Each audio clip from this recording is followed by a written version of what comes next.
بسم اللہ الرحمن الرحیم۔ یا ارحم الراحمین۔ حضرت زید بن حارثہ رضی اللہ تعالی عنہ نے ایک مرتبہ سفر کے لیے طائف میں ایک خچر کرائے پر لیا۔ خچر والا ڈاکو تھا۔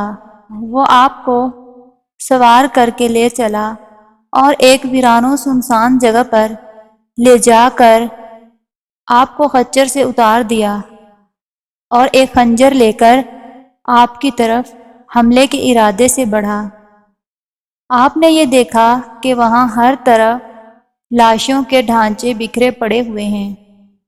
آپ رضی اللہ تعالی عنہ نے اس سے فرمایا کہ اے شخص، تو مجھے قتل کرنا چاہتا ہے تو ٹھہر، مجھے اتنی مہلت دے دے کہ میں 2 رکعت نماز پڑھ لوں۔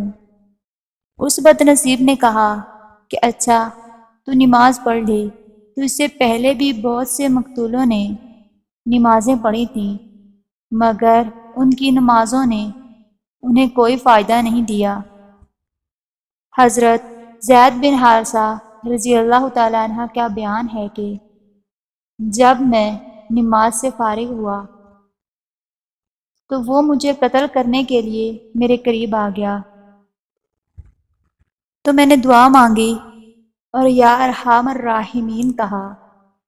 غیب سے آواز آئی کہ اے شخص، تو اس کو قتل مت کر۔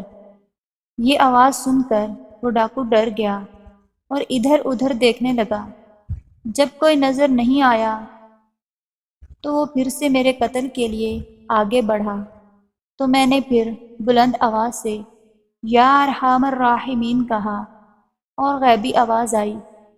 پھر تیسری مرتبہ جب میں نے یا ارحم الراحمین کہا تو میں نے دیکھا کہ ایک شخص گھوڑے پر سوار ہے اور اس کے ہاتھ میں نیزہ ہے اور نیزے کی نوک پر آگ کا ایک شعلہ ہے۔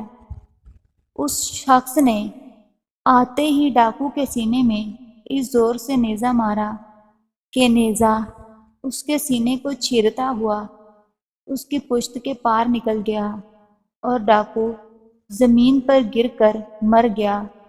پھر وہ سوار مجھ سے کہنے لگا کہ جب تم نے پہلی مرتبہ ارحم الراحمین کہا تو میں 7ویں آسمان پر تھا، اور جب دوسری مرتبہ تم نے یہ ارحم الراحمین کہا تو میں دنیا پر تھا، اور جب تیسری مرتبہ تم نے یا ارحم الراحمین کہا تو میں تمہارے پاس امداد و نصرت کے لیے حاضر ہو گیا۔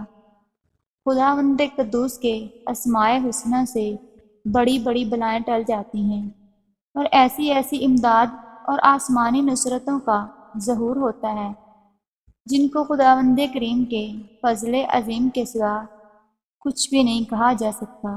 لیکن افسوس کہ آج مسلمان مادی وسائل کی تلاش میں مارے مارے پھرتے ہیں۔ اس طرف اٹھتے نہیں ہاتھ جہاں سب کچھ ہے، پاؤں چلتے ہیں ادھر کو کہ جہاں کچھ بھی نہیں۔